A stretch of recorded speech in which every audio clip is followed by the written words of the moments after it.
दोस्तों, मैं आज आपको श्री कृष्ण और सुदामा के बीच की एक बड़ी ही रोचक कहानी सुना रही हूँ। सुदामा श्री कृष्ण के परम मित्र थे।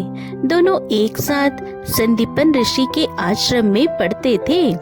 एक साथ जंगल में लकड़ियाँ काटने जाते, एक साथ भोजन करते और एक दूसरे से अपने मन की बात कहते थे। एक बार सुदामा ने भगवान श्री कृष्ण से पूछा, माया क्या होती है? मैं माया के दर्शन करना चाहता हूँ। श्री कृष्ण ने सुदामा से कहा, फिर कभी बताऊंगा। अगले दिन सुदामा ने श्री कृष्ण से फिर से पूछा, मैं माया के दर्शन करना चाहता हूँ, माया क्या होती है? श्री कृष्ण ने सुदामा से कहा, चलो गोमती में स्नान करने चलते हैं।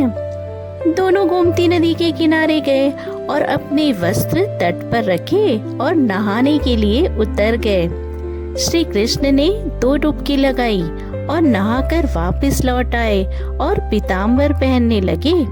सुदामा ने सोचा, एक और डुबकी लगाकर मैं भी तट पर चला जाता हूँ। जैसे ही सुदामा ने डुबकी लगाई, भगवान श्री कृष्ण ने सोचा, यही सही समय है सुदामा को माया दिखाने का।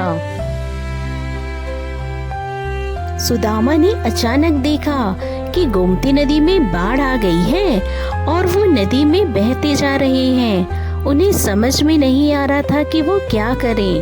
बहते बहते वो काफी दूर निकल गए। किसी तरह सुदामा तैरते हुए नदी के दूसरे छोर पर पहुँचे। वो चलते चलते एक गांव के पास पहुँचे। तभी उन्होंने देखा एक हथनी अपनी सूंड में फूल माला लिए चली आ रही है। हथनी सुदामा के पास आई और उनके गले में माला डाल दी। तभी सुदामा ने देखा कि हथनी के पीछे पीछे ढोल नगाड़े बजाते हुए लोग आ रहे थे। लोगों ने महाराज की जय हो, महाराज की जय हो का नारा लगाना शुरू कर दिया। उन्होंने सुदामा को बताया, हमारे महाराज की मृत्यु हो गई है और हमारे यहाँ की प्रथा है कि हथनी जिसके भी गले में माला डाल देगी वह हमारा नया महाराज होगा। आज से आप ही हमारे राजा हैं। सुदामा को राज सिंहासन पर बैठाया गया और राज मुकुट पहनाया गया। सुदामा को यह सब स्वप्न जैसा ही लग रहा था कि वह राजा बन गया है। उनका विवाह एक सुंदर सी राजकुमारी से करवाया गया। कुछ समय पश्चात सुदामा को 2 पुत्र हुए। एक दिन अचानक सुदामा की पत्नी बीमार पड़ गई।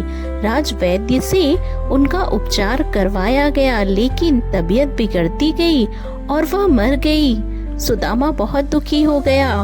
उसकी आंखों से आंसू निकल गए और वह फूट फूट कर रोने लगा। चारों तरफ भीड़ इकट्ठी हो गई।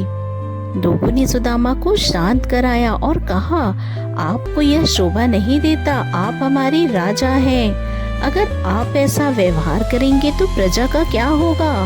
अब आपका कर्तव्य है, आपको निभाना है। हमारे राज्य की प्रथा के अनुसार आपको भी रानी के साथ मरना होगा। यह मायापुरी राज्य का नियम है कि राजा को अपनी पत्नी के साथ चिता पर बैठना पड़ेगा और उनके साथ परलोक की यात्रा करनी पड़ेगी।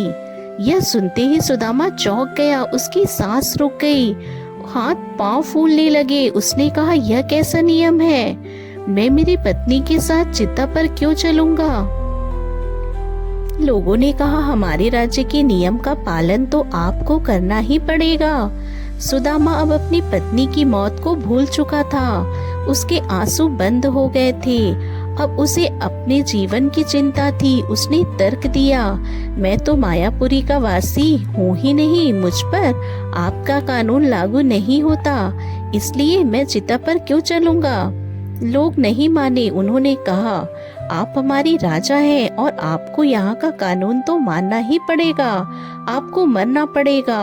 अब सुदामा अपने लिए रोने लगा। उसकी आंखों से आंसू बहने लगे। उसने कहा, ठीक है, मैं मरने से पहले कुछ एकांत चाहता हूँ।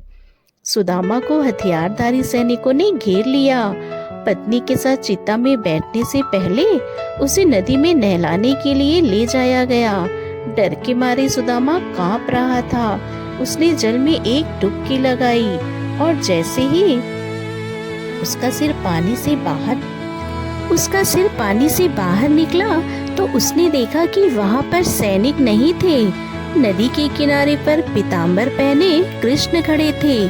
सुदामा फूट फूट कर रोने लगा। वह किनारे पर कृष्ण के पास आया।